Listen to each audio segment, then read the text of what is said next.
Wakubwa wala ambao tayari mmeshalipia na phase 2 by the way properties ambao mko physics 2 tunaenda kuanza fluid mechanics. Fluid mechanics ndio swala la kwanza ambalo tutaanza nalo, lakini swala la pili litakuwa ni la properties of matter, alafu baada ya hapo tutagonga maswali, tutagonga wave, tutagonga electrostatic, alafu modern electromagnetism. So I hope you are with me wala ambao mnafanya from 5 na from 6 kwa mwaka mmoja. So let's go on. Swala la kwanza kwa paper 2. Paper 2, fluid mechanics. Let me start with fluid mechanics.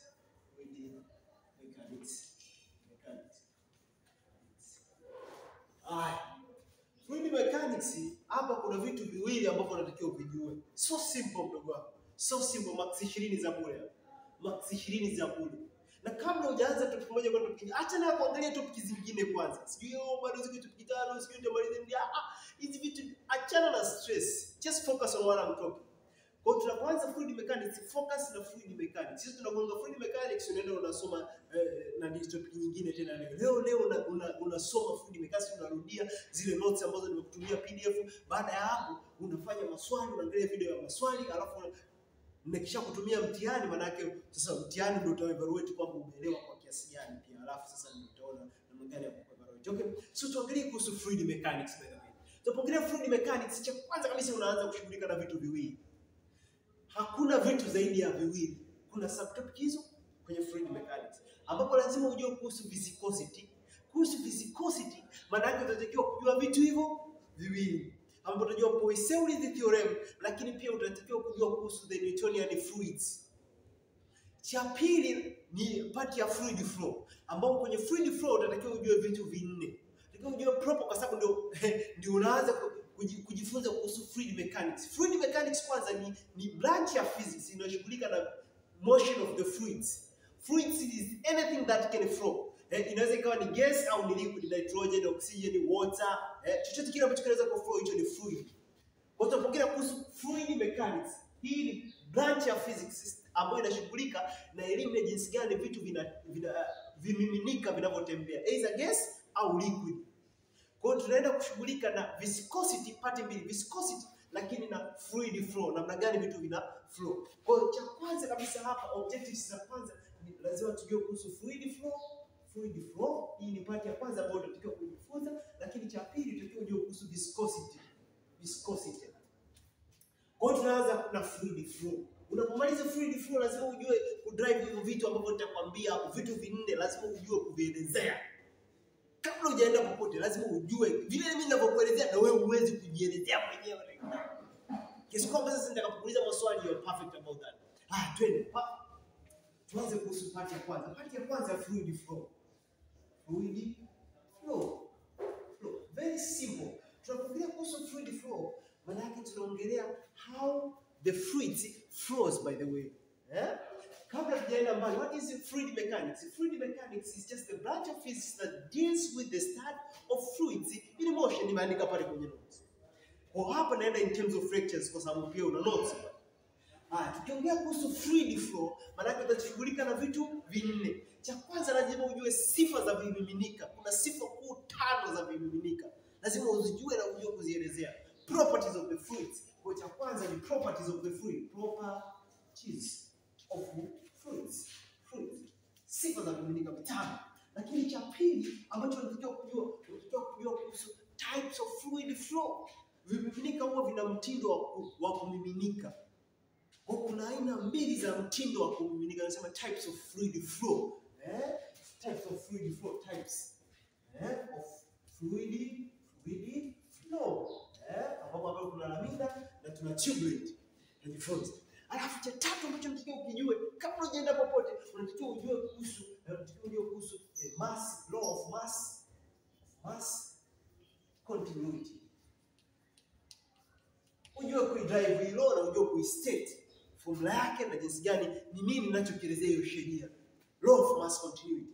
Lakini cha nne na cha mwisho unatakiwa ujue kuhusu Bernoulli's theorem.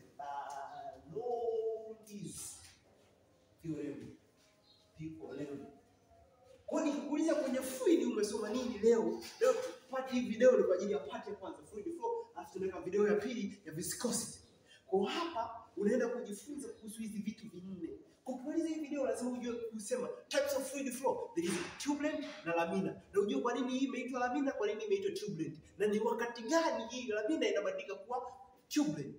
Hapa types. Unaweza properties. Unasema kuna properties nne. Ya kwanza ni compressible fluid. Nini maana ya compressible fluid? Ujue kueleza incompressible fluid. Rotational. Ya kwanza ni compressible. Ya pili ni rotation. Ya tatu ni steady. Ya nne ni ideal. Ya tatu kwa ujue kuzitaja na ujue kuzielezea what does they mean by the way. Halafu cha nne na cha mwisho lazima ujue kuhusu Bernoulli's theorem. Bernoulli's theorem ina stateje. Yaani inaelezea nini? Na ujue kutengeneza ile Bernoulli's theorem, maana yake ujue derivation of the Bernoulli's theorem. Okay, let's start about the properties of the fluid. To discuss kuhusu hizi properties of fluid. By the way, kuna properties tano za msingi za fluids, properties of the fluids. Properties of fluids. Fluid flow. Fluid flow. Ya kwanza tunasema ni compressible au incompressible. Fluid yoyote inaweza ikawa ni either compressible au incompressible kwa kutegemea na jinsi gani inavyovari in density. Density ni degree ni compactness. Kwa mfano hii maana yake density yake maana yake naweza kuicompress zaidi, maana yake density yake ni ndogo. Tukiongelea density maana yake ni something ambacho ni degree of compressivity, mass per given volume. Kwa tukiongelea kuhusu compressivity of the fluid, if we say the fluid is compressible, this means its density can change. Kwa mfano hii maana yake kama ingekuwa ni fluid, sasa hii ni solid hapa. Kwa mfano kama liquid maana yake unaweza ukaiminya ikabadilika density yake. Liquid hiyo maana yake hiyo liquid ni compressible. How do I state this fluid is compressible? I will define the compressible fluid, but it's the fluid whose density varies depending on the pressure. Maana utakapoweka pressure kwenye ile fluid, density yake itabadilika, the degree of compactness. Na ukipunguza pressure maana yake itatanuka, maana yake degree of compactness itapungua.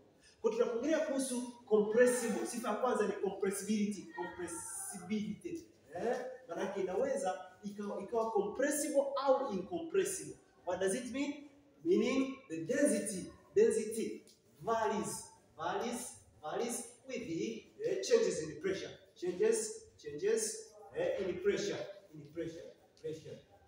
Hivyo ndio vitu vya msingi vya kuzingatia. Cha pili, either rotational au irrotational. Sifa ya pili. Kwa hiyo tunasema rotational fluid flow, rotation or irrotational. Kwa fluid yako inaweza ikawa inazunguka. Unaona fluid inasafiri lakini inazunguka hivyo wakati inasafiri. Kwa mfano unaenda kwenye mtaro una flow maji. Alafu wewe fika uweke mguu wako au uweke kijiti. Maana utaona maji yanaruka kale kafimbo, lakini pale kabla ya kuendelea yana rotate kwanza pale.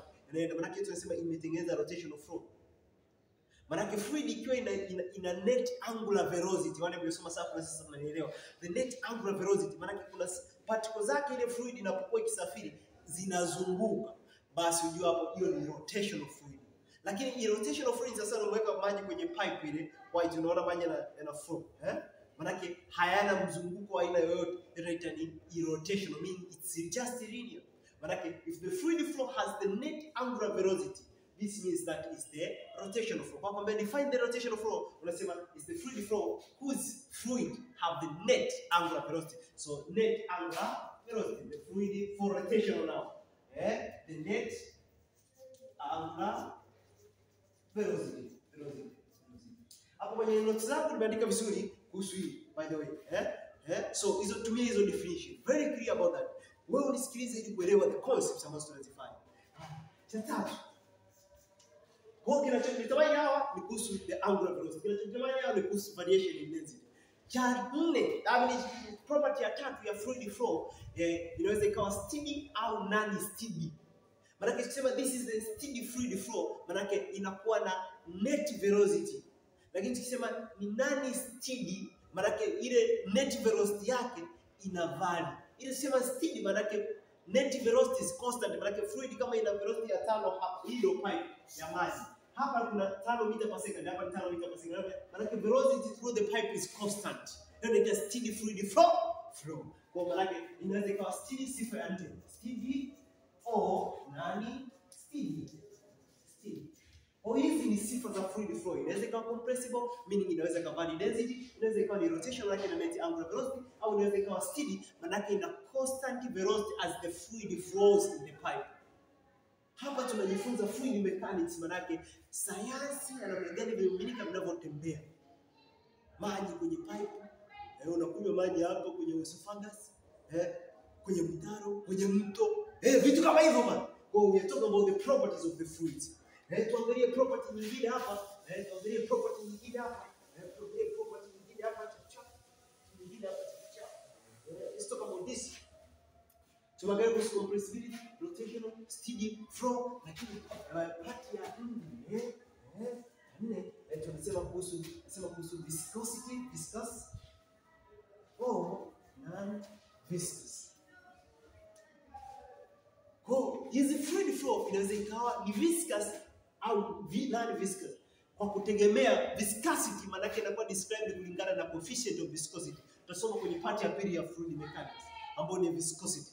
Viscosity kwa kudokezea ni friction within fluids. Kama ilivyo kwenye solid, mtu akitembea kunakuwa na friction, akikaa kunakuwa na friction. Kwenye solid vitu viwili vinapokutana kuna friction vinapokuwa in motion. Hivyo hivyo na fluid, kama maji yanatembea hivi pia yanatengeneza friction kati ya layer zake. Maji ni muunganiko wa molecules tofauti tofauti. Kwa hiyo unapotembea unatikisa hivi, maana yake yanatengeneza friction kati ya layer zake. Kwa viscosity is the friction in fluids. Do you get that?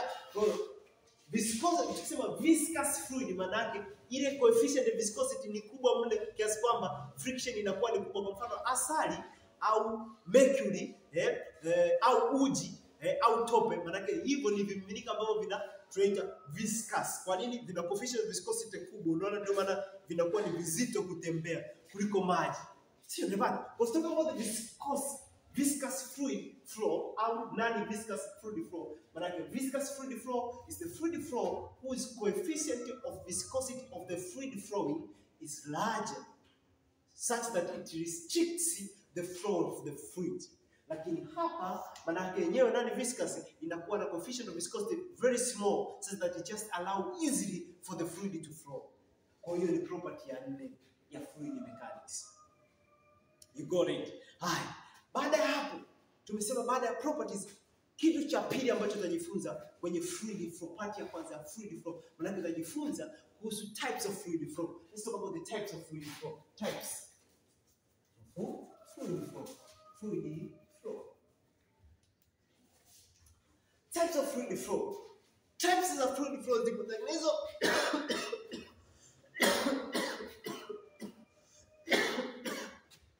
zipo za aina 10.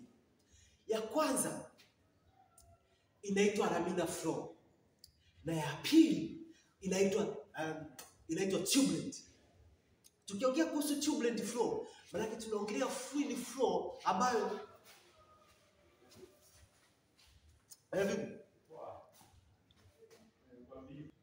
haya, tuendelea hapo. Kuna mtu nilienda kwanza kuona hapo. Sasa tunaendelea na types za fluid flow.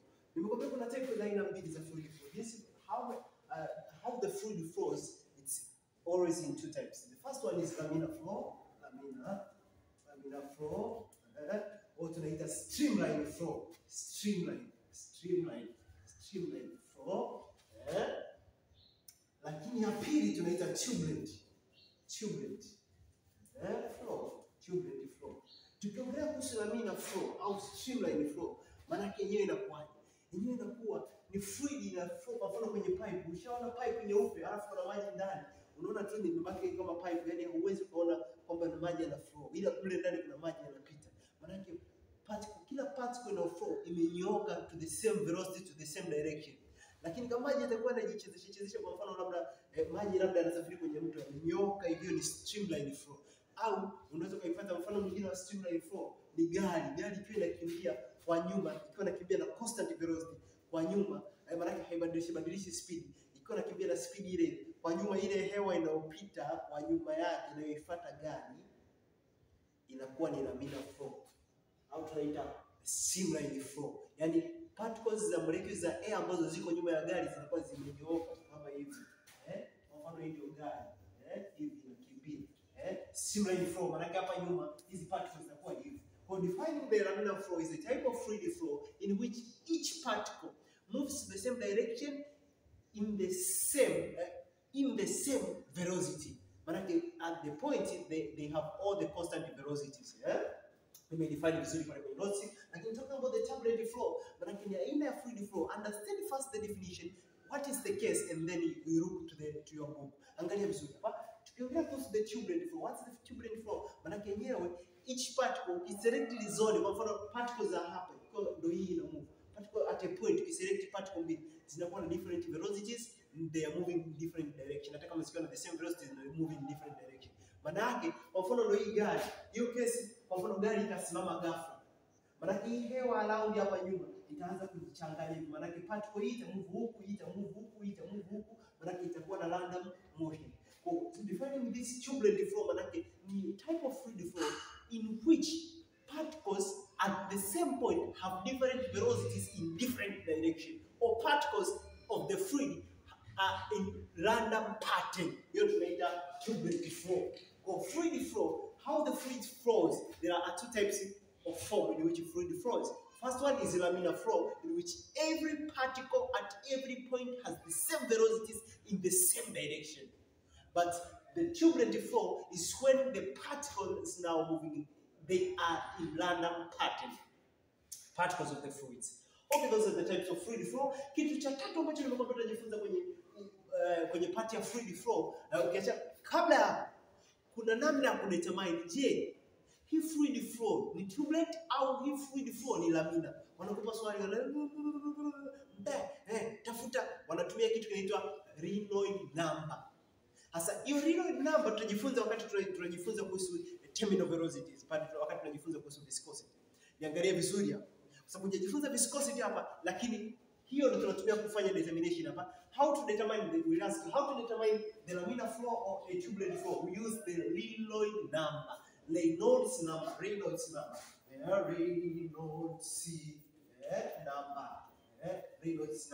Hii Reynolds number NR ni sawa na unakuwa na diameter, unakuwa na density, na unakuwa na terminal velocity of the fluid. Alafu unagawa kwa coefficient of viscosity. Hii namba ikiwa kubwa zaidi ya 2000, maana hiyo ni streamline flow. Lakini cha pili, how to determine, kuandikia how to determine, kuangalia vizuri. Ikiwa kubwa zaidi ya 3000, kuandikia how to determine Reynolds number. Maana ukiangalia hii ni terminal velocity, hii ni density ya fluid, alafu hii ni diameter, na hii ni coefficient of viscosity.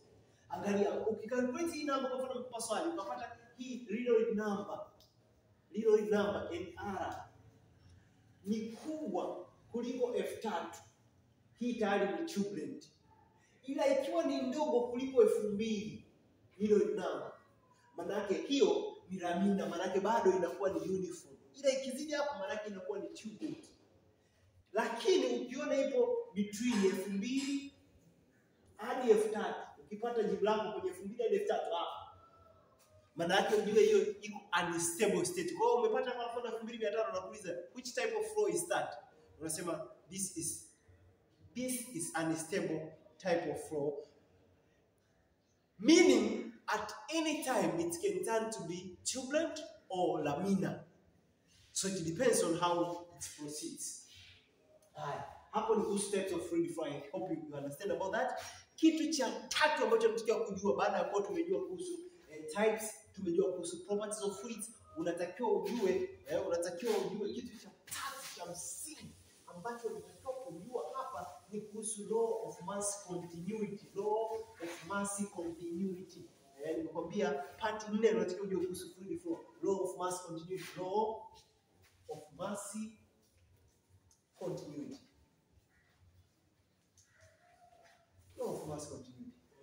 Hii law of mass continuity inakuwaje? Law of mass continuity unatakiwa ujue kuistate inamaanisha nini, unajua kudrive hivyo vitu viwili. Kwa hiyo yenyewe inasemaje? Inasema kwamba unaona kwenye pipe fluid ikiwa ina flow, hapa tunaongelea kuhusu fluid mechanics kidogo. Kwa fluid ikiwa ina flow kwenye pipe, what happens? Mass ina flow per time ya maji au ya fluid yote inatakiwa ibaki constant. Maana over time, kwa mfano pipe ilikuwa ni pana hivi, ukaiminya hivi. Maana kama maji ilikuwa yanaenda kwa speed ya 5, inabidi ukiiminya yaende kwa speed ya 10. Ili maji mengi yatoke sawa sawa na pipe ikiwa hivi, kwa sababu kwenye sheria za maji au fluid au juice au nini kimiminika kuflow, hii sheria ina apply kokote kule ambapo kunakuwa na fluid flowing. Maana yenyewe inasema kwamba kiasi cha mass kitakachopita kinatakiwa kibaki constant. Yaani kama ndani ya dakika 5 bomba lako linapitisha kilo 5 za maji, ndani ya dakika moja linapitisha kilo 5 za maji. Maana yake ukiminya lile bomba, ukisogeza kasafisha ile kaka dogo kama lilikuwa hivi bomba, ukaminya ikabaki hivi, maana yake inatakiwa speed iongezeke ili ndani ya hiyo dakika moja tayari tumetoa maji kilo 5. Kwamba bana masi ya fluid inapoflow huwa ni constant, ndio inachokisema law of mass continuity. Kwamba the rate of flow, the rate, it states that the rate of flow of fluid is always constant. Katika condition zipi? Sio katika kila fluid. Fluid hiyo inatakiwa iwe incompressible kama maji, maana hayabonyezeki, yani haivari density. Tangia uwe Ulaya, uwe Kenya, uwe China, maji ni kilogramu 1000 per meter cubic au 1 gram per centimeter cubic. Ndio density yake. Kwa maana inatakiwa iwe incompressible. Sifa ya kwanza ya fluid. Lakini fluid ambayo itaobey hilo inatakiwa iwe irrotation. Maana isiwe na net angular velocity, isiwe inazunguka hivi, iwe imenyooka.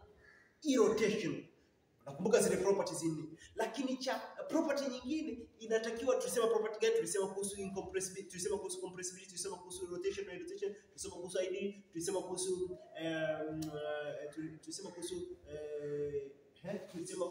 maana the rate of flow of the fluid always is constant for a compressible for an incompressible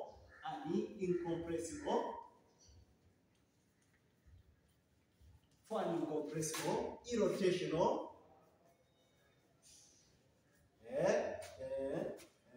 nasema ideal tulisema kuhusu steady fluid, maana iwe na constant velocity. Ukisikia steady au ukisikia nani steady, maana yake ina variable speed. Ila ukisikia steady fluid flow, maana yake ina constant velocities as it moves. Steady fluid flow. Kwa lazima utaje na sifa za hiyo sheria, kwamba mass flowing per time itakuwa ni constant ikiwa hiyo fluid ni compressible. Don't miss that. Ni steady, ni incompressible, ni steady, ni ideal, lakini pia ni irrotational, meaning is rotate. So tasema kwa maana nyingine sasa mathematically kwamba kama tuna mass flow mass 1 per time 1, maana hiyo itakuwa ni sawa sana change ya mass 2 per time 2. Hizi kama hujasoma differentiation in pre-form 5 kisha form 5 akisha umesoma differentiation kana d maana yake differential.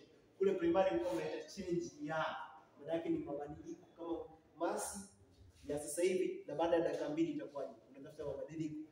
So mass for a given time unaita change, dm is change ya hapo. So hiyo ndio mass continuity part ya 3 ambayo tunataka kujua.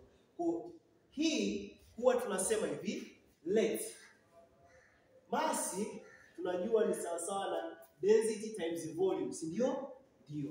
Ambapo wote tunajua kwamba volume ni area times length, ni sasa kwa na density area times length, ni kweli. Kwa hiyo kama pipe, kwa mfano pipe yangu ina unene huu hapa, alafu hapa baadaye ikaenda kwenye pipe nene hivi, maana yake hapa maji yataenda kwa speed kubwa zaidi, kwa speed 1. Hapa tuseme hapa maji yanayopita hapa ni mass 1, hapa maana yake mass yanayopita hapa ni mass 2. Maana yake hapa yataenda kwa speed ndogo ambayo itakuwa ni vitu kwa sababu limetanuka. Hapa tuseme ni area 1, hii hapa maana yake ni area 2. Maana yake hapa unatakiwa labda utafute mass 1, mass 2 au velocity 1 au velocity 2 na kunyima moja hapa. Kwa law of mass continuity inasemaje? Inasema hivi. Kwa maana yake kumbe change ya mass mimi maana yake itakuwa ni change ya nani? Itakuwa ni density 1 area 1 length 1, lakini pa time 1. Hii itakuwa ni sawa sawa na density change ya density 2 area 2, lakini itakuwa ni length 2 over nani dt 1 2, si ndio? Change ya time 2 au change ya time 2. Sasa angalia hapa density, kwa sababu haya ni maji, ndio haya yaliyokuwa hapa kwenye point 2. Tuseme hii ndio point 1 hapa ni point 2. Maana maji ndio yale yaliyopita, maana density the same au area ni tofauti, lakini pia kinachobadilika ni length au utasema kwamba maji hapa itakuwa ni density 1 area 1, you got that. Maana density 1 sasa na density 2, so this is just the density area 1, lakini itakuwa ni change ya length 1 kwa change ya time 1. Hii itakuwa ni sawa sawa na jinsi gani length inabadilika over time. Maana itakuwa ni sawa sawa na density, kwa sababu density 2 ni sawa sawa na density 1, so tunaweka density, alafu itakuwa ni area 2, alafu itakuwa ni dl2 over dt, kwa sababu change ya length ya huku kwa length ya huku kwenye hii pipe. Sasa angalia what happens, huyu density kwa sababu wanafanana atakuwa ameishi, lakini change ya coverage ya distance, maana change ya length per time, maana that's the velocity, kwa sababu na speed ya maji itakupita nayo hapa na itakwenda kupita nayo hapa. So what happens, nataka uone vizuri hapa, tunapoongelea law of mass continuity, kumbe tunamaanisha hivi, tunamaanisha kumbe mass flowing per time itakuwa ni sawa sawa, the rate of flow, meaning the mass flowing per time, yani rate of flow Q, kwa tunaita Q, rate of flow itakuwa ni sawa sawa na nani area 1 kwa nani velocity 1, kwa sababu change ya rate per time that's velocity. Hii itakuwa ni sawa sawa na area 2 v2. This means hii ndio tunaita the equation, continuity equation, kwamba rate of flow ni sawa sawa na AV, na ni constant throughout the pipe. Maana ukibadilisha kama maana yake ule area 1 utakuwa na speed 1, hii ni sawa sawa na area ya pili itakuwa ni sawa na speed ya pili. Au wengine wanaistate badala ya kusema hivi in terms of mass, wanaweza wakaistate kwa namna nyingine kwa kutokea hapa, wakasema for a given constant rate of flow the area of the pipe is inversely proportional to the speed of the pipe. Kama manake ukipunguza area speed itaongezeka, manake is inversely proportional, au ukiongeza speed manake unatakiwa, unataka kuongeza speed unatakiwa upunguze area. So tunasema kwamba some people can just state this law of continuity manake kwa namna ya kwanza ile niliyo state, au unaweza kustate kwa namna hii ukasema for a given, for lazima utaje sifa za fluid, for incompressible, steady and irrotational fluid. Nini kinachotokea ni kwamba the velocity of fluid flow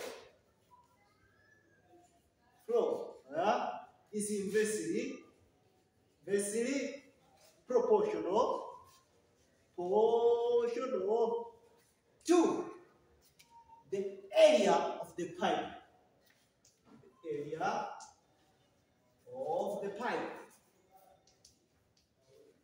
Provided condition huyu anatakiwa awe constant. Hapo maana huyu akiwa constant, sasa tutasema V is inversely proportional to A.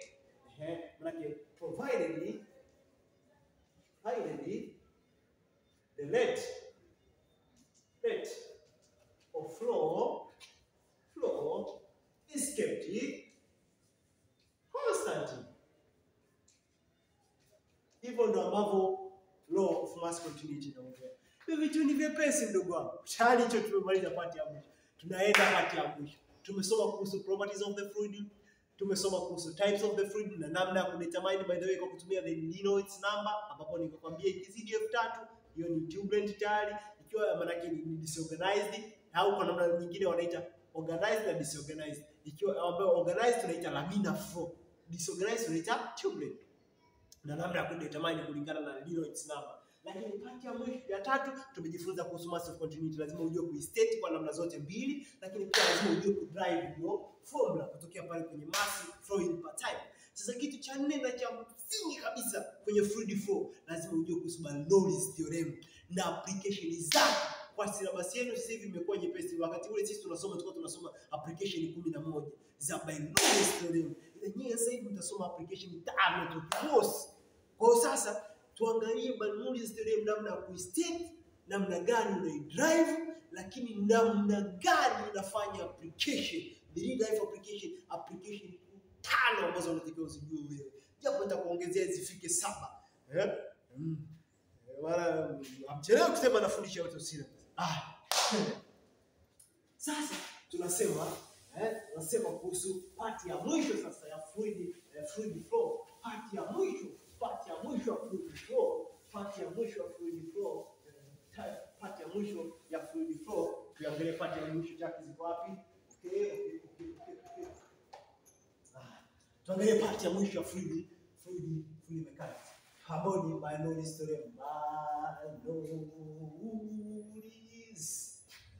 theorem. Theorem. Sasa hapa tuangalie vitu vifuatavyo. Lazima ujue kuistate what is it. Hii ni theorem ambayo inaelezea namna gani energy inakuwa converted ambapo fluid ikiwa inasafirishwa. Kwa fluid kwa mfano inatoka hapa chini inasafirishwa labda kwenda ghorofani. Changes za energy ndio inayoipatia uwezo wa kuflow au kupunguza uwezo wa kuflow. Kwa Bernoulli ndio anachokiongelea. Anasema hivi: total energy is always conserved. Maana hii ni alternative form ya conservation of energy, lakini katika form ya fluid zinazo flow, kwa sababu tunaongelea kuhusu fluid mechanics. Kwa Bernoulli's theorem anachokiongelea, anasema kwamba the pressure energy plus the potential energy plus the kinetic energy per unit volume is constant throughout the fluid in motion, provided the fluid should be steady, irrotational and incompressible. Ifanane kama maji. Iwe na sifa zote zile ambazo ni za ideal fluid. Kwa hiyo tuangalia sasa tunapoongelea kuhusu Bernoulli's theorem, maana yake inasema hivi: pressure, kinetic energy and potential energy per unit volume is constant through the fluid flow.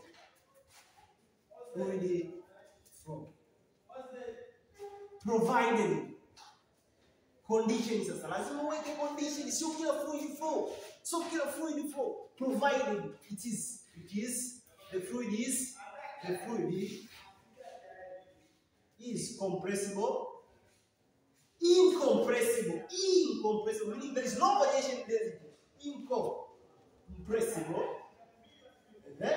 irrotational, meaning there is no net angular velocity. It's just linear. Irrotational, and cha tatu inatakiwa iwe steady. Fluid flow. Kwa hiyo hivyo ndio ambapo inaelezea kuhusu Bernoulli's theorem. Ikiwa inamaanisha nini? Angalia hapa dogo na juu inaelewa vizuri. Kwamba inamaanisha hivi: nikiwa na pressure nika plus kinetic energy per unit volume. What is kinetic energy? Ni a half mv square, si ndio? Anagawa volume. Alafu na plus potential energy ni mgh, nikagawa volume. Across the fluid flow hii ni constant. Mass per unit volume ni nini? Ni density. Kwa maana yake anasema kwa maana nyingine pressure ni sawa sawa na ile pressure nikijumlisha nani? A half m, maana yake per unit volume, mass per unit volume, this is density. Alafu nazidisha kwa v square na plus hii itakuwa ni density gh. Hii ni sawa sawa na constant. Hiki ndio anachokiongelea Lourdes. Kwa maana nyingine, hebu angalia, maana kama umepewa pointi mbili, wakati hii ndio pipe yako, let's say hii ndio pipe yako kama ile, maana pipe imefika sehemu ikatanuka, ikatanuka pipe, ikatanuka, au ikajiminya hivi, pipe yako hivyo hivi. Maana una pati mbili tofauti. Sema una part 1 hapa, na una part ya pili hapa. Maana itakuwa kwamba pressure 1 nikijumlisha density, kwa sababu fluid ni ile density kwa constant, lakini speed ya hapa tuseme V1 itakuwa ni V1 square, lakini nikijumlisha density ni ile ya fluid, kwa sababu fluid ni ile density, G ni constant 9.8 wala uwekeje, lakini height kama hii maana yake labda imepanda kwenda juu, height 1 itakuwa ni sawa sawa, kwa sababu it's constant, kwamba hii yote summation itakuwa ni sawa sawa na point ya pili huku somewhere, kama hii ina move na velocity 2, hata kama ile nyingine maana yake ile imebadilika. So itakuwa ni V2, itakuwa ni plus a half density, lakini itakuwa ni V2 square, lakini na plus density GH2 hivi, maana yake that's constant. Sio unanipata? Kwa hii unatakiwa ujue ku drive hii formula hii unatakiwa ujue ku drive hadi kufikia hapa, kutokea kwenye energy, kwa sababu hii inaongelea kuhusu energy. Kwa kutoka kwenye namna anavyoiset theorem, kutoka kwenye energies, unatakiwa ujue kutoka pale kwenye energies namna gani ya kuzisabeti hadi utengeneze hii equation. Ukimaliza hapo unakuwa umemaliza kuhusu Bernoulli's theorem. Sasa tunahamia kwenye application. Kwa hapa ninapoenda kufanya, naenda kufanya derivation kutoka kwenye haya maneno kwamba bana pressure kinetic energy plus the potential energy summation, the sum of pressure kinetic energy. Tena hapa nimesema the sum of, this should be the sum of pressure kinetic and potential energy per unit volume is equal. Sawa? Is constant throughout the fluid motion. Tuangalie kuhusu Bernoulli's theorem. Bernoulli's equation kwanza hiyo drive. So let's derive the Bernoulli's equation. Na nadhani hapo kwenye example nimefika vizuri. Make sure you have my notes before looking to these videos, my man. Let's look on this. Tunaenda kuhusu Bernoulli's equation, derivation.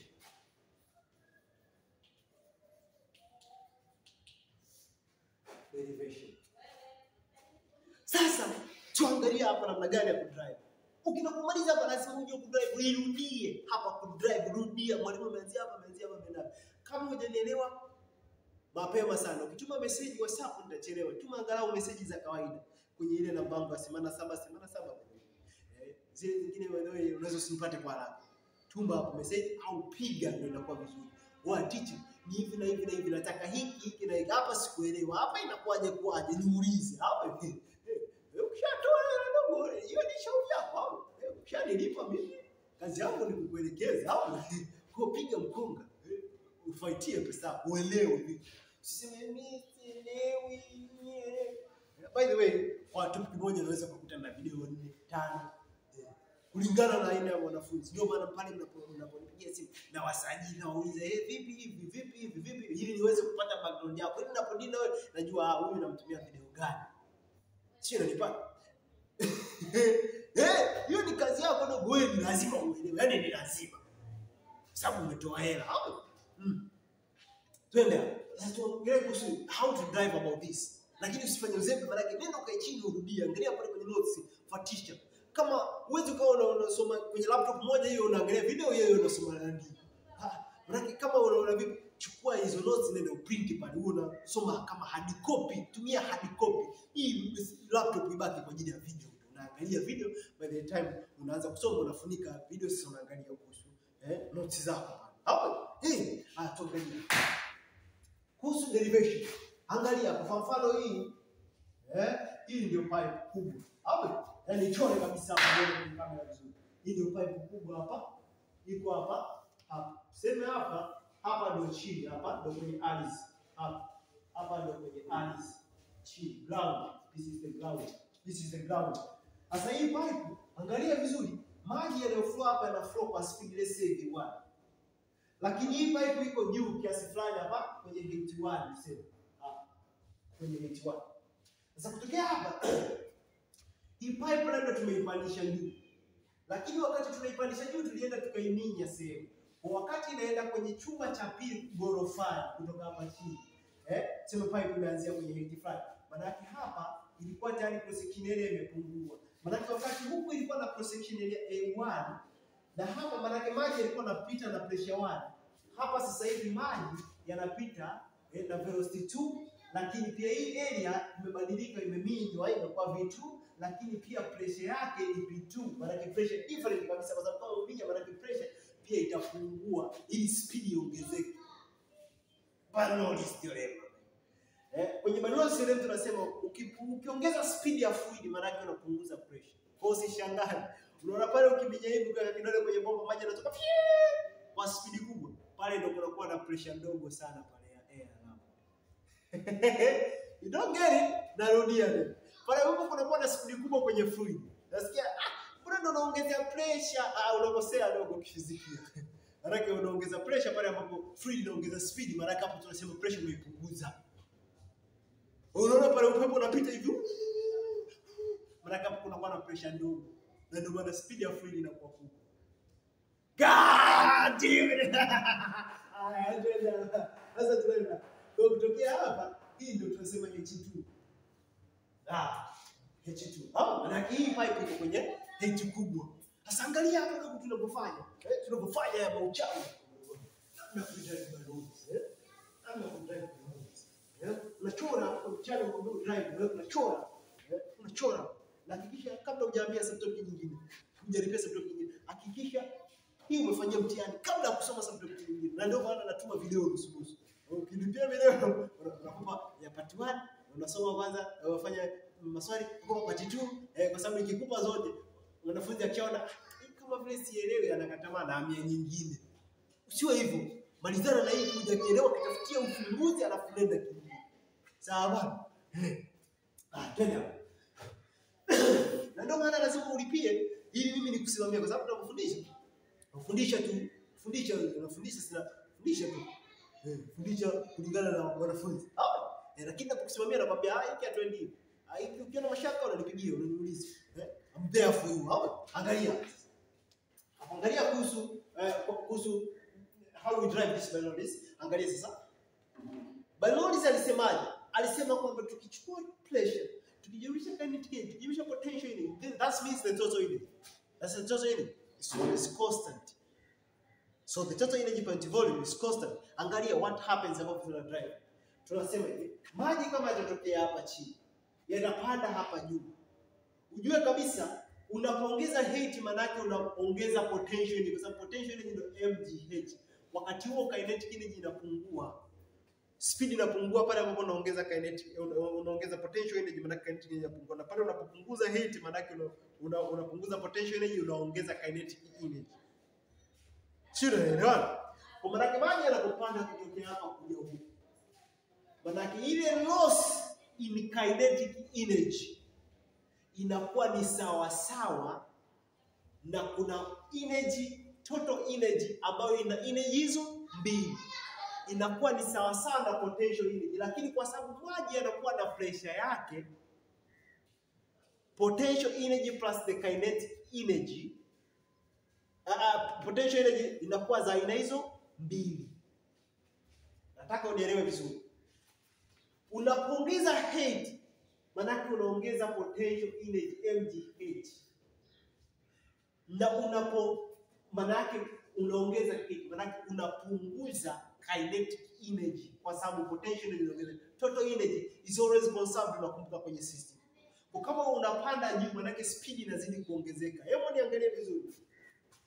Kama hii chart nairusha juu, ikifika pale juu ambapo speed inaisha, inaganda kidogo alafu ndio inaanza kurudi chini hivi. Kwa kama itakuwa traced vizuri itafika, yani itaruka, itafika itaganda alafu ndio inaanza kushuka. Kwa nini? Upward velocity imeisha. Kadri unavyoongeza height maana velocity inazidi kupungua. Lakini unaposhuka maana kushuka hapo kwa mkono wangu itashuka kwa kasi zaidi itakapofika hapa kuliko hapa inapoanza kushuka. Kwa sababu unapopunguza height ule urefu maana unazidi kuiongezea speed.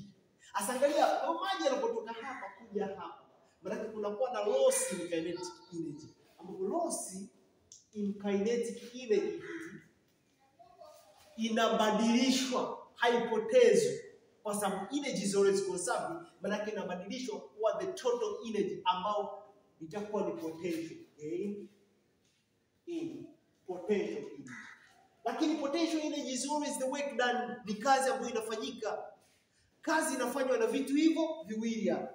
Cha kwanza ni pressure ya maji. Pressure ikiwa kubwa maana ndio inavyosukuma maji kwenda kusafiri kupanda. Lakini cha pili ni due to ile potential weight yake. Maana weight pia ina contribute kwenye potential energy. Kwa maana loss ni kinetic energy, maana itakuwa ni kinetic energy ya hapa tutoe ile ya hapa. Maana itakuwa na half m nitakuwa na v1 square natoa half m kwa sababu mass ni ile v2 square. Hii ndio tunasema loss in kinetic energy. Lakini gain ya potential energy inasababishwa na vitu hivyo viwili. Cha kwanza pressure na cha pili ni work done ambayo inasababishwa na weight mgh, ambapo hapa itakuwa ni due to due to weights ambayo ni mg, ile itakuwa ni h1 tutoe h2 tutoe h1. Huyu hapa maana potential energy hapa ya due to weight hapa itakuwa ni kubwa zaidi, maana mgh. Lakini due to the work done ya pressure ya maji, pressure pia inafanya kazi, ambapo itakuwa ni sawa sawa kwa pressure. What is the force? Maana potential energy kukumbusha ni sawa sawa na work done. What is the work done by the way? Hii ni sawa sawa na force times the area. Force times pressure times the area. Force times the distance ndio sawa sawa na work done. Force times the distance. What is the force? Force ni sawa sawa na pressure times area. Hii ndio force, alafu tunazidisha na distance. So nikisema kwamba potential ile inayosababishwa na work done due to weight, kwa sababu weight inatoka hapa inapanda hapa, maana yake itakuwa due to pressure. Ndio hii maana yake pressure times area, pressure ya hapa times area ya hapa times distance ambayo ina travel na hapa. Kwa tutasema tutoe hapa, kwa tutasema the change, maana yake tutachukua hapa tutoe hapa, ambapo itakuwa ni sawa sawa na P1 A1, lakini tutakachokuwa nayo 2 ya huku juu tunatoa ya huku chini hapo, ambapo itakuwa ni D2 tutatoa P1 area 1 D1. Kwa hiyo kumbe hii itakuwa ni gain in potential energy. Maana yake itakuwa na due to weight hapa, due to weight, lakini hii due to pressure. Kazi inafanywa mara mbili, maana gain in potential energy zitakuwa ni za aina mbili, due to pressure na due to weight. What happens? Tutafanya hivi, half m itakuwa ni v1 square hii zawadi hizi zilete huku, maana mgh1 hii ni kutoa, kwa itakuja huku kujumlishwa, itakuwa ni mgh1. Alafu kuna nani mwingine yule pale p1 a1 d1, maana itakuwa ni pale ni kutoa, kwa huku itakuwa kwa plus 1 a1 d1. Hii ni sawa sawa na kusema hii ni nini? mgh2. Itakuwa ni mgh2, lakini hapa tuna plus p2 a2 d2. Alafu huyu maana yake half mv2, huku ni kutoa, maana yake kwa anakuja kujumlishwa, itakuwa ni plus half mv2 square. What happens? Itakuwa ni sawa sawa ukigawa kwa volume throughout, mathematically haina makosa, au sababu umezidisha both sides, volume times volume that side. Kwa tukizidisha hapa kwa moja ya volume throughout na huku moja ya volume throughout, this means haina effect mathematically. Kwa what happens, lakini itakuwa imetumodify equation yetu ambayo itakuwa ni half, huyu volume akigawika hapa itakuwa ni density v1 square, huyu akigawika hapa maana itakuwa ni plus density gh1 ita plus p1, kwa sababu area times the diameter area ya pipe times the length, hiyo tayari ni volume ya pipe. Area times the length, the distance covered, itakuwa ni sawa na volume. Kwa volume atakuwa ameisha na huyu, kwa kupatiwa itakuwa imeisha. Alafu kwa huyu maana yake itakuwa ni m, maana yake itakuwa ni m times over volume, itakuwa ni density, alafu itakuwa ni nani? G H2, alafu ita plus P2, alafu hii maana yake na itaisha, itakuwa ni plus half density V2 square. Kwa hii ndio itakuwa the complete Bernoulli's theorem.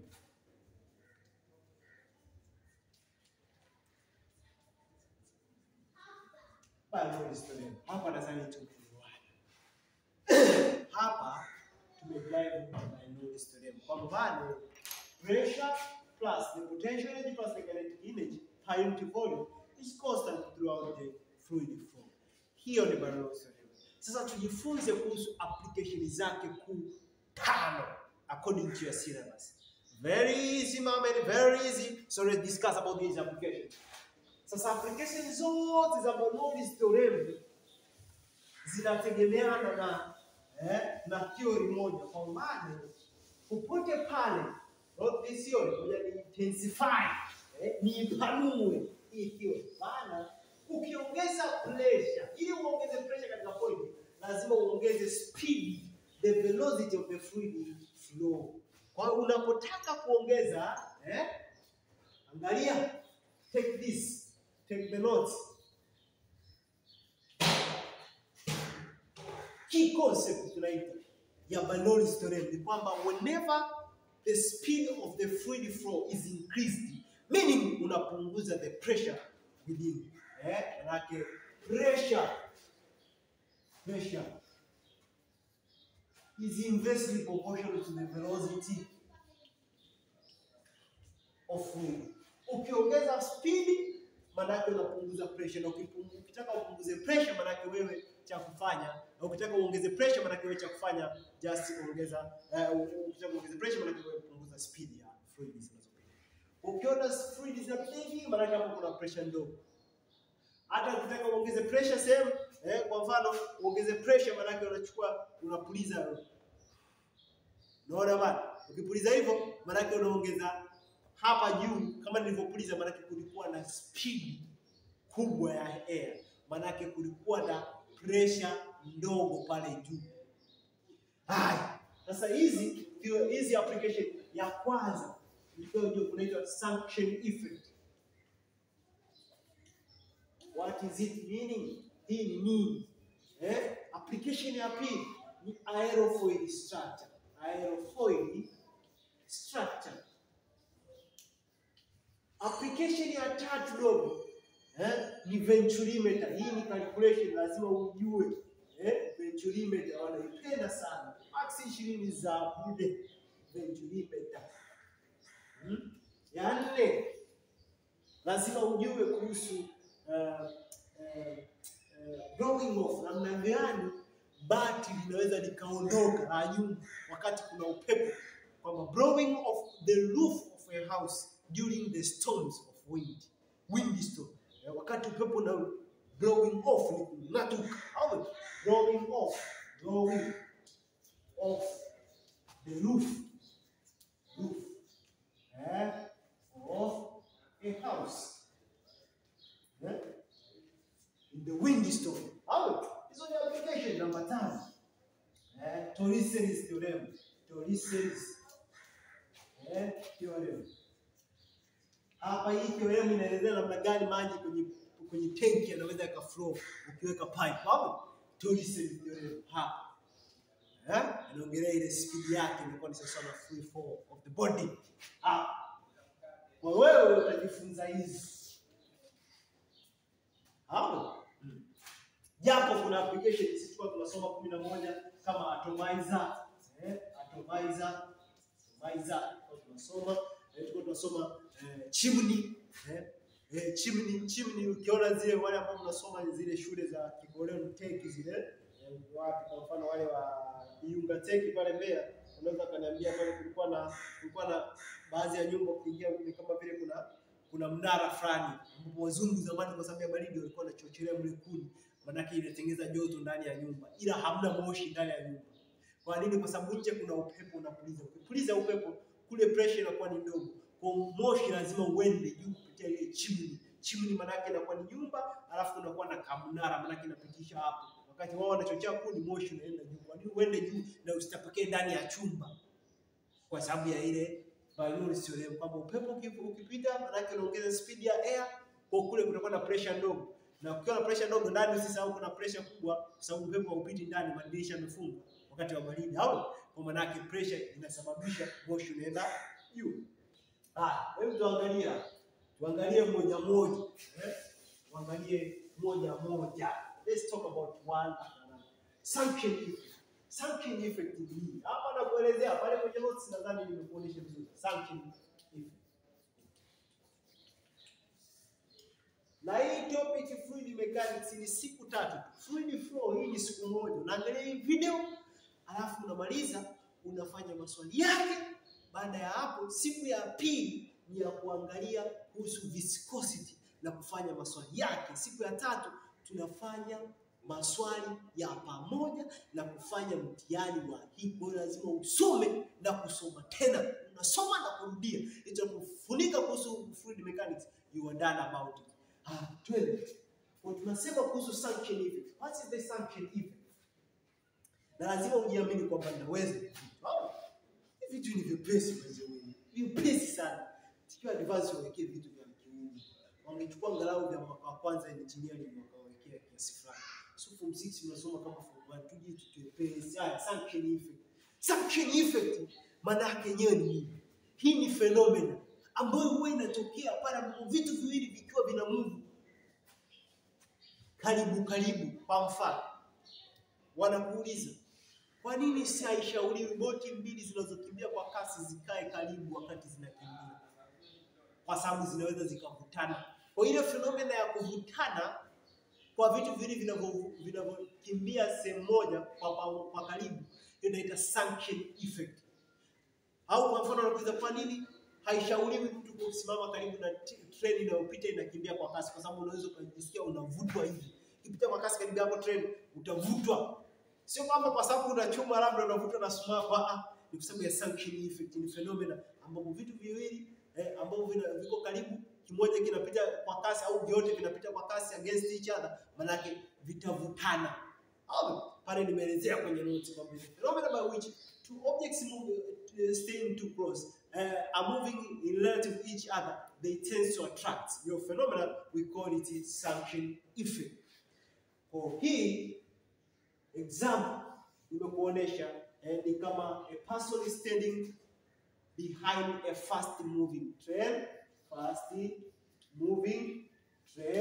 Wanaipenda sana hiyo. Au the two boats moving parallel each other. Boats parallel to each other. Kwa zina tend kuvutana whenever they are too close. Hiyo ni suction effect. Phenomenon by which two objects tend to attract themselves when moving nearby each other. Aerofoil structure. Aerofoil structure ni nini? Hii ni aina ya structure ambayo imekaa hivi, aerofoil. Hii ni ya kwanza, hii ni ya pili. Hii ni structure iko hivi. Vitu vingi vimetengenezwa na hii structure. Hii structure iko huku panakuwa pamenyooka ili kwamba kuwe na ile streamline flow. Kwa mfano ni upepo, tuseme upepo unakuja hivi. Ndio upepo. Upepo ujue ukifika hapa, kwa sababu hapa pamejikunja. Kwa maana yake hii itapita hivi. Au hii nayo itapita hivi. Hii nayo hapa haiwezi kugongana, maana yake itakuja hivi. Hii nayo hapa itakuja hivi. Hii hapa nayo itakuja hivi. Kwa hapa juu kunakuwa na streamline za upepo ambazo zimebanana. Maana yake zitakuwa zinapita na speed kubwa. Ukilinganisha na hapa. Hapa maana yake zinapita zimenyooka, hapa hajajikunja. Kwa huku chini line ziko separate, ziko mbali. Maana yake kwamba hapa speed ni ndogo ukilinganisha na hapa ambapo zimebanana hizi streamline. Maana yake hizi structure ndio kama vile Mungu ameumba mabawa ya ndege yao hivyo, kama aerofoil structure. Kwa nini? Ili amsaidie ndege kupaa. Kivipi? Kwa sababu upepo unapokuja hivi, bawa la ndege, maana hapa juu upepo utapita kwa kasi zaidi anapofanya hivi kuliko hapa. Kwa nini hapa patakuwa pamenyooka? Kwa upepo ukiwa kwa kasi, maana hapa kukiwa na high speed, V high, maana pressure itakuwa ni low, VP low. Lakini hapa chini kwa sababu speed ni ndogo ya kawaida, kwa sababu amenyooka, maana speed ni low, maana pressure hapa itakuwa ni high. Kwa kama huko unakuwa na pressure kubwa, huko unakuwa na low pressure, maana force itaisukuma kwenda juu, kwa sababu talk about the force ni sawa sawa na pressure times area. Kwa hapo maana itakuwa ni area ya hiyo aerofoil, lakini pressure ambayo ni kubwa ya chini downward, tutoe pressure ya juu up, kwa sababu huku juu speed ya upepo ni kubwa. Kwa aerofoil structure ni structure ambayo inakuwa imetengenezwa kiasi kwamba kunakuwa na variability in speeds of the two air of layers across it. Kwa hiyo kukiwa na variability in speeds of air across its perimeters, tayari inatengeneza difference in pressure, ambapo difference in pressure, huu upepo unaokuja huku ulikuwa ni linear kabisa, ila kwa sababu ile structure huku unabaki linear, ila pale palipo bend maana speed ina change, inatengenezwa turbulent, inakuwa na speed kubwa zaidi hapa juu, huku unakuwa na low pressure. What is the aerofoil structure? It's just the structure made such that there is a variation in the speed across it. Nimedefine vizuri pale kwenye notes. So speaking about that aerofoil structure, I think you understand. Ni kama kwenye ndege, hata kwenye ndege zile ambazo za binadamu zitengenezwa, mabawa yake kaangalie, maana tengenezwa kiasi kwamba yanakuwa hivi, alafu upande mwingine unakuwa slant. Ukiwa slant maana hewa inapotoka huku, ndege ikiwa inaenda hivi, maana huku ina upepo unakutana hapa hapo, unaenda kwa speed kubwa, inaifanya inakuwa easy kwenda juu. Ila chini maana pressure inabaki ile ile atmospheric pressure. That's what we speak about the aerofoil structure. Venturimeter. What is the venturimeter? Venturimeter hii ni kabla siendelea, maana hii ina calculation, ngoja tuiruke kidogo alafu nielezee kuhusu hizi ambazo zina calculation hii, atomizer, chimney, alafu tufanye hizi mbili zina calculation. Hapa lazima ujue ku drive the formula. The theories of theorem lazima ujue ku improve. Na pia venturimeter lazima ujue ku calculate venturimeter. Venturimeter ni kifaa ambacho kinapima speed ya fluid. Ushasikia kwamba kuna maharamia wa bomba la mafuta kutokea Mtwara kuja Dar es Salaam, bomba la gesi. Kwa nini wanajuaje? Kwa sababu wanaweka venturimeter. Venturimeter ile wakipachika pale kwenye bomba tinti, maana speed ile waliweka kule kwenye station itavari na point somewhere. Ile rate of flow unakumbuka, mass flowing through the pipe inatakiwa kuwa constant throughout. Kwa hiyo wewe unapima speed. Kwa kupima speed ya hapa inatofautiana na ya Mtwara. Hapa da inatofautiana na Mtwara. Maana tayari hapo unajua hapa katikati kuna mwizi. Maana kafuja. Kwa sababu kama amefuja maana inatakiwa ile rate pia tuicalculate ili itupe uniform rate. Kwa hiyo pale amefuja kwenye system ambao wao hawana. Ila yote yao watadetect, maana atakuwa na venturimeter atakopima hapa da na venturimeter atakopima Mtwara. Wakikuta rate of flow the same, hapo safi. Ukikuta ni different maana itakuwa hapo maana kuna wizi. Let's go on. Twende hapo kuhusu blowing of the rally, afu tuone namna gani unaweza ukaiba mafuta. Maana sasa ndio wanasema hamna ajira. Kama hamna ajira tutafanyaje? Nawafundisha ili unasoma ili uje uwe mwizi wa gesi na mafuta.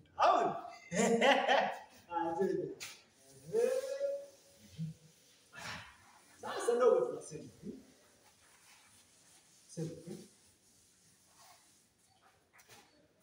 Venturimeter. Blowing of the roof of the house. Nini ambacho kinatokea hadi bati linatoka? Roof, ukuta ule wajua ndani linatoka. Wakati wa upepo during the storm, nyumba inakuwa hivi. Nyumba ya fauna ni nyumba ya kwenu. Baba hapa yuko sera akajenga nyumba hii. Si ndio? Kama yuko sera uniazime mimi. Ndiye teacher naomba hela 30,000. Nikajenge nyumba. Ndio twenda. Hata angalia upepo na kuja hizi. Upepo. Manake upepo upepo.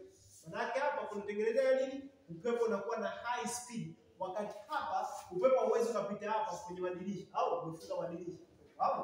Maana hapa haupiti. Maana huko ndani kumbe ile atmospheric pressure imekuwa maintained ni ile kwa upepo unazuiliwa. Lakini hapa nje upepo unapita kwa juu. Kwa ukipita kwa juu hapa ujue pressure ile inapungua, inakuwa low. Wakati hapa atmospheric pressure inabaki ndio ile ile, kwa hiyo itakuwa ni high. P high. Au sasa maana kama huko ni padogo, maana kutatokea difference in pressure. Kwa force itakuwa toward the low. Sababu siku zote force inaelekea kule ambapo kuna low pressure. Au kwa maana force hapa itakuwa ni P ya high to P ya low, alafu times area ya hili bati.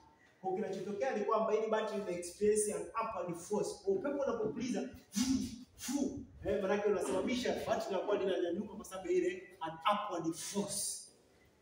Kwa hiyo ndio tunasema blowing off the roof. Kwa atakuuliza explain how the roof of a house can be blown off during this windy storm, wakati wa upepo. Au utasema during the windy storm the pressure above the house, above the roof is lower due to the high speed of air molecules above it, while the pressure inside the house remains constant as an atmospheric pressure.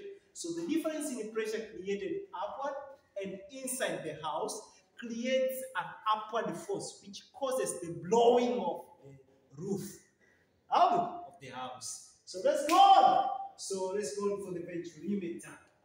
Hapa tulikuwa explain. Let's talk about the venturimeter.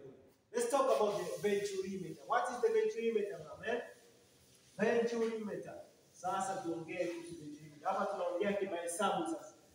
Namna gani ya kupima? Venturimeter is the device that is used in measuring the speed of the fluid flow in a pipe. Kwa tunapoongea kuhusu venturimeter, venturimeter is a device. Device using to measure the speed of fluid flow in a pipe. So nini ambacho kinatokea? Venturimeter inakuwa hivi. Unaona kama hii ndio pipe yako. Kwa yenyewe unakuja unaichomeka. Venturimeter sasa ndio hii. Hii inakuonyesha kama ndio pipe, Pipe yako hivi ina flow. Sema hii ndio ingekuwa pipe.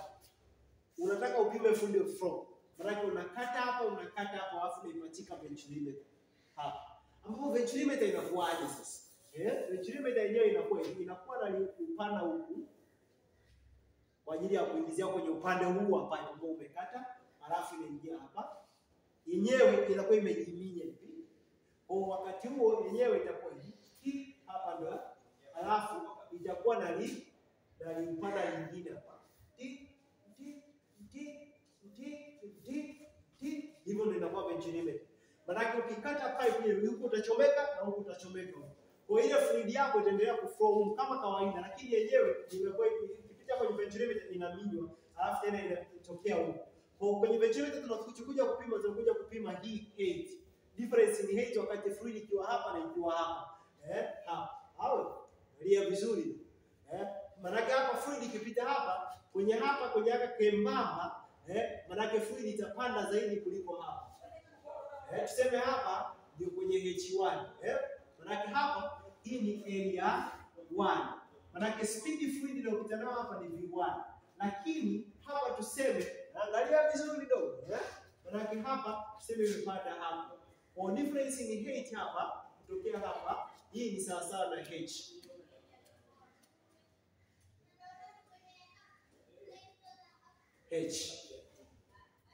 Kwa sasa tuseme namna gani tunavyopima sasa. Huu tofauti wa height ndio tutakayotuambia speed ya fluid flow across. Ambapo speed ya hapa au ya hapa, hii ambayo tunasema labda hapa ni V2 na ina area 2. Hii maana yake itakuwa ni sawa sana ile ya pipe ambayo tunapima. Hii. Hapo. Kwa maana yake tutasemaje? Tuseme hivi. Tunajua according to Bernoullis. Bernoullis anasemaje? Bernoullis anasema fluid flow P1 plus a half density V1 square ya hapa. Maana ni plus density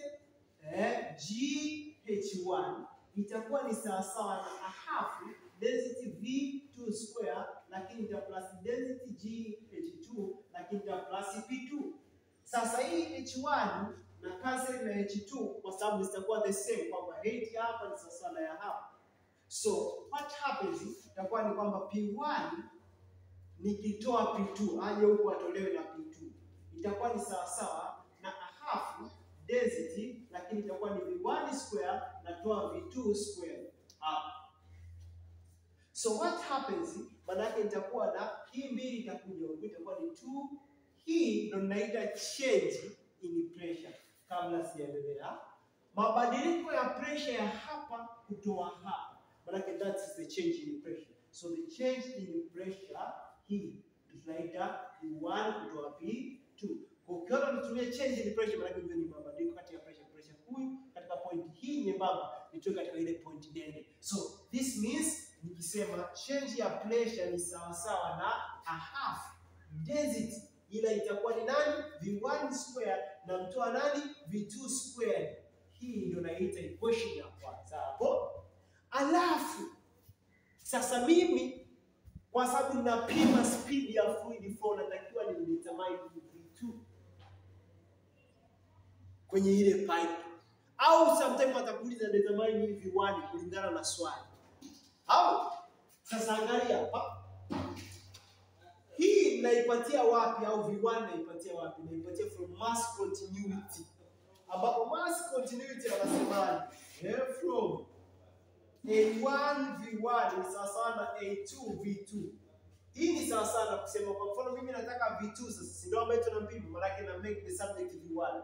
Hapo nikimake the subject hapa V1, maana yake nitasema kumbe V1 itakuwa ni sawa na A2 V2, lakini nitagawa kwa A1. Hii ni K square, itakuwa V1 square. Kwa na square d, maana yake haina effect mathematically, nikigonga square imeondoka out. Kwa maana yake hii inaweza nikaja kwa subject hapa sasa. Naweza nikaisubstitute hapo kwenye hiyo equation 1. Kutokea from mass continuity naweza nikaiweka sasa hapo. Nikasemaje? Naweza nikasema hii V1 niweke pale, kwa itakuwa ni change ya pressure, itakuwa ni sawa na a half density. Alafu itakuwa ni nani? V1. Who is V1? Maana yake itakuwa ni A2 squared, alafu V2 squared naweka kwa nani? Kwa A1 squared, lakini natoa na nani? Natoa na V2 squared. Sasa hii change ya pressure nagawa kwa density, maana yake 2 namzidisha huku na shusha density. Hapa ndio itakuwa sawa na hii V2 naimweka nje, V2 squared, lakini itakuwa ni A2 squared over A1 squared, natoa ngapi? 1.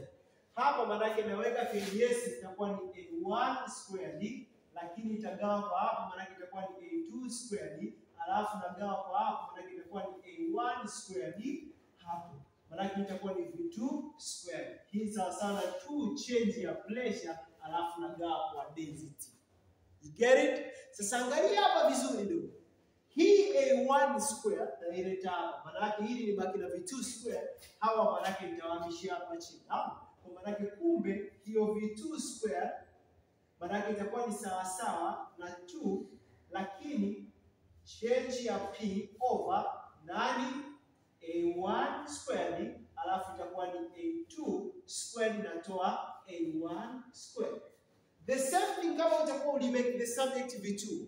Maana what happens hapa kama unatafuta V2, maana itakuwa ni A1 square, lakini huku chini itakuwa ni A2 kwa sababu unatafuta ndio area yake inatolea. Kwa sababu pale unaitafuta ndio kubwa hiyo. Ndio function of the device to measure the fluid flow of the speed of the fluid flow. V2. Kwa kuwa makini kabisa, kama utasahau unaweza kuwa unasahau formula. Maana ukiwa unatafuta V1 chini inatakiwa iwe A1 square minus A2 square. Kwa sababu the difference is the difference. Kwa mkubwa anatakiwa atoe yule pale mdogo kwa mara nyingine kwenye swali lako. Mkubwa data sio nini, usichanganyikiwe. Au unapotafuta V2 maana yake tumia A2 toa. Hiyo unaweza kusimplify maana kwa gonga root ndio huwa tunasema sasa utasikia formula of the venturimeter maana ile speed, namna ya kupima ile speed utasikia kwamba wanakuambia sawa na kusema V2, utasema kwamba bwana ile V2 itakuwa ni sawa ile pale kugonga square root maana yake pindi 8 maana hapa itakuwa ni ngapi? Hiyo kwa sababu ina square inatoka nje itakuwa ni A1, lakini square root wa 2 change ya pressure over density, alafu inakuwa ni A2 squared minus A1 squared. Hapa hii ndio formula. Ukiwa unatafuta kwa mfano labda unatafuta V1, maana yake we make the subject V2 pale. Maana yake itakuwa ni A2. Alafu ndio unagonga square root ya hapa juu itakuwa ni change ya pressure, lakini over density. Hii pressure sometimes unaweza kukupatia in terms of millimeters of mercury. Kukupatia pia kama height. Au? Maana yake usichanganyikiwe. Hii ni ya fluid inayo flow. Wakikupatia in terms of weight, hapa density GH, ina density inakuwa ni ya mercury. Usikaze na hii unless walikwambia ni height ya water. You get me? Twende hapo. Maana yake itakuwa ni A1, tutakuwa tunafanya maswali pale, nitakuwa na kazi hizo point. Na kama natafuta V1 hapa chini tupewe VA1. Na V1 natafuta A1 kutoa A2 kubwa, natakaitoa mdogo. Hii ni question the same as this one. Narudia tena. Sometimes kwenye maswali hawakupi change difference in pressure kwa P1 P2. Wanakupa kwamba the pressure difference across the pipe is 15 millimeters per mercury. Wakisha kwambia millimeters per mercury, that's the given height. Kwa hiyo uipate difference in pressure, maana yake kwa wanafunzi wanakumbuka what is the pressure density GH. Ulisoma form 1 kwamba bana what is the pressure? Pressure is the density GH in the fluid. Sawa? Maana yake wakikupa hii ni density of the mercury. Kwa hiyo sitegemei hii. We cancel it. Kwa V2 kwa mfano hapa naweza nikasema ni A1 alafu square root maana yake itakuwa ni 2, ila hiyo ni density of the mercury GH. Usiseme huyu eti ameisha na huyu density wa chini. Huyu ni wa fluid. Mbwa. Hii ni ya fluid, hii ni ya mercury. So this is A1. Hapa nikiwa natafuta V2 maana yake itakuwa ni A2 square minus A1 square. Get it? Ila kama atakuwa kwambia a pressure difference between two pipes is just equal to 15 millimeters of water. Na fluid anakuambia na flow ni water. Kwa maana yake hii na hii ita cancel chini. Wow. So you got me. Hiyo ni kuhusu venturimeter. So nadhani tumeangalia kuhusu application zote 5 za fluid flow. Sasa tunaenda video ya pili ya viscosity. I'm signing out. This is Mr. Kuseko by the way. Angalia video wakati una take the notes. Alafu uchukue notes zako. Usipende kusomea kwenye simu moja au laptop moja hiyo video. Unaangalia, unastopisha video, unaangalia notes. Print notes uwe nazo hard copy, and it's the best kwa sababu ile mionzi huwa ina affect the ya brain, lakini you can pause about that kama una resources, lakini by the way it's the best print uwe na zile notes, you have the notes. Kama hauna uwe na ile kitabu, the hard copy. So baada ya kuwa umeangalia video wakati una notes, then maana ni kama uko darasani. Fuata masharti kama uko darasani. Uko darasani unamsikiliza mwalimu wakati una take the notes. Baada ya kuangalia video maana unatoka darasani sasa. Uko peke yako. Sikiliza kwa makini. Maana peke yako ni uko na kitabu au uko tena na video. Maana zima video, anza kufuata kitabu kwa sababu concepts umezisikiliza kutoka kwa mwalimu. Maana fuatisha kile kitabu, cards hapo umeseti tena masaa mawili. Unaangalia video masaa moja, unaseti masaa mawili ya kuangalia wewe mwenyewe kitabu, unapita, alafu unaangalia examples. Namna gani mwalimu amesolve maswali. Kwa video usikae wakati mwingi tu unasoma kwamba nirudie mimi mwenyewe kwenye kitabu. Kabla hujaenda kwenye mswali unarudia, baada ya kurudia maana yake unapitia tu, unafresh up. Baada ya hapo unaangalia maswali yanatokaje, alafu sasa unaangalia yale maswali yakiwa yameandikwa kwenye kitabu unafanya. Baada ya hapo ndio unaenda step ya 5 kabisa ya kusoma, ni kwamba sasa unaanza kusolve peke yako zile examples au unazijaribu kabla hatujakutana kwenye mtihani wa fluid flow. Baada ya mtihani wa fluid flow unaangalia tena video ya viscosity. I'm signing out. Hii topic ni ya siku 3, usizidi siku 3. I'm signing out. Kama utaweza kwenda ndani ya siku moja, that's cool, man. This is Kuseko your boy. I'm signing out.